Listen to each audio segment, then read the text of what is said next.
Welcome back again to my YouTube channel. And alam ko, excited kayo ngayon kasi ngayon ay Monday. Ngayon po yung ating announcement ng ating 5 lucky winners na mananalo ng ating pa-weekly Gcash giveaway.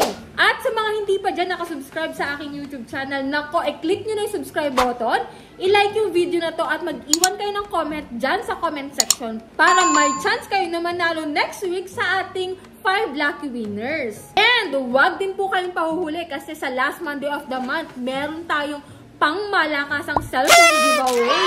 And yan po, ipa-flash ko na sa screen ang 5 nanalo sa ating pa-weekly Gcash giveaway. Para i-claim po yung inyong prizes, message lang po ako sa aking Gmail account, Facebook account, and sa aking Telegram account. At ngayon, kung ikaw po ay naghahanap na mauutangan dyan online, nako, tamang-tama ka nang napasukan na channel kasi dito, may panibagong vlog tayo about sa isang loan application. Pwede ka daw dito makautang ng up to 40,000 pesos. So, kung makikita mo nga dyan sa title, guys, ang pangalan nito, si El Peso Secure Online Loan. Check natin kung anong meron na dito kay El Peso, kung may pagbabago na ba sa kanya, at kung maganda na utangan nito, no? Kasi itong loan application na to is matagal na. So ngayon, i-update ko lang kayo kung anong meron na dito. Kaya kung bago ka pa lang guys kay El Peso, nako, panuorin mo to hanggang dulo bago ka mag-install or mag-download. Para at least at the end of this video, makakapag-desisyon ka kung uutang ka pa rin dito. Kasi dito, sasabihin ko kung magkano ba talaga yung totoo pwede mong utangin dito kay El Peso.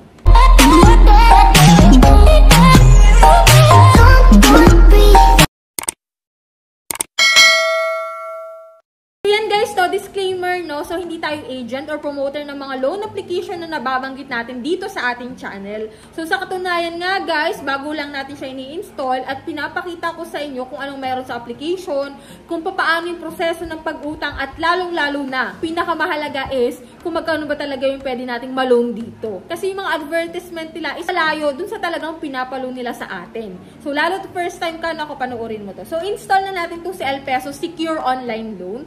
Dito guys is meron siyang 4.2 stars nung dinownload ko siya, and meron na siyang 7,000 reviews. So marami nang nakautang sa kanya. And marami na rin nakapagbigay ng good reviews and bad reviews. So lahat naman ng mga loan application may good side, may bad side yan, no? So ngayon, ang titignan natin is si El Peso.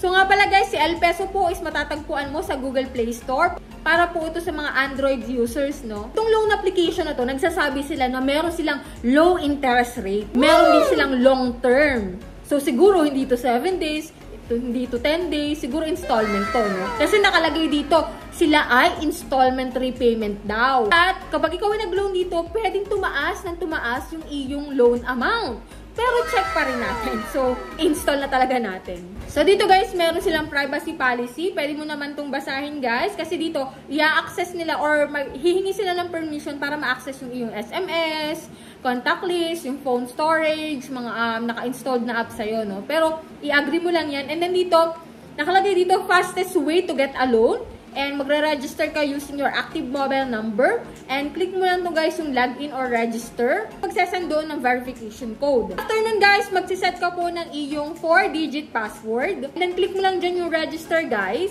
So dito guys, after mo makapag-register, ito yung bubungad sa'yo. Mamimili ka dito ng kanilang loan product na meron silang 365 days daw at meron silang 91 days. Doon sa 365 days, parang lumalabas na isang taon, no? Kasi dito, 500 to 15,000 yung pwede mong ma-loan kapag iyon yung pinili mong loan products. Meron din sila guys na 91 days na ang loan product is the same lang, 500 to 15 days. So, click natin to guys yung authorization. Dito sa authorization guys, may ilan kang details na fill upan mo. Kaya kung ayaw mong magsayang ng oras pag fill up nito, panoorin mo muna to hanggang dulo bago ka mag-install nitong El Peso. Ayan, after nun guys, maglalagay ka rin po dito ng emergency contact. Ang ilalagay mo lang naman dito is 3 contact number, and piliin mo kung sino yung 3 yun kasi pwede ka nila ditong tawagan or i-text once na ikaw ay hindi nila makontak or hindi ka nasagot sa kanilang tawag, no? At dako na tayo dito guys sa ID type na pwede dito. So mamimili ka lang po dito ng isang ID na available sa'yo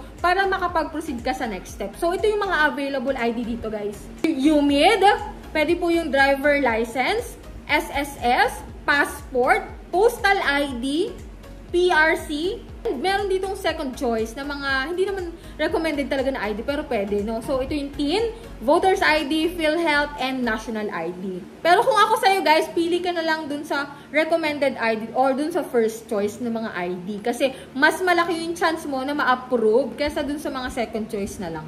Ayan, dito na tayo sa last part, which is ito nga, authorization processing pa rin. So, sabi dito, check up in 5 minutes. So, after 5 minutes, balikan mo ulit itong si Alpeso kasi dito, your loan limit will be updated and you can proceed with your first loan. So, under review pa siya. Siyempre, habang ako nag-aantay, nagbasa muna ako ng mga reviews. Yung mga una nang nakapag-loan dito kay Alpeso. Mababasa mo naman dito kung magkano talaga yung pinaloan sa kanila eh. At ito yung mga reviews na nabasa ko. So, sabi dito, nakapag-loan siya ng 2,000 pesos pero halos kalahati na lang daw yung natanggap niya at 7 days lang daw to. At ito pa yung isa. So, madali lang daw mag-apply pero yung kanyang hiniram is 2,000 pesos at ang na-receive lang niya is 1,350. Pero ang babayaran niya is almost 2,024 pesos. Kaya mas maganda kung baguhan ka pa sa mga online loan application, nako, payo ko na manood ka muna ng mga reviews about dun sa loan application na papasukan mo or a-applyan mo and then magbasa ka rin ng reviews. Kasi mga honest review naman yun about dun sa loan application na yon. So, yan lang guys yung vlog natin about dito kay Alpeso. Sa mga nakapag-loan na po dyan kay Alpeso, nako, i-comment nyo dyan sa comment section yung mga na-experience ninyo at kung magkano yung mga nautang nyo dito kay Alpeso para at least magkaroon ng idea yung mga bago palang magtatry at mga bago palang mag-uutang para doon pa lang makapag-decide na sila kung ano ba, uutang ba ako dito or hindi. Or i-ignored mo na lang talaga itong loan application na to. So, sa mga hindi pa po dyan nakasubscribe sa aking YouTube channel, nako, i-click nyo na po yung subscribe button. At hit nyo na rin guys yung notification bell para maging updated kayo sa mga loan application na lumalabas ngayon sa Google Play Store and then sa iOS phone para lagi kayong updated, no? So, see you on my next vlog guys. Bye-bye na muna!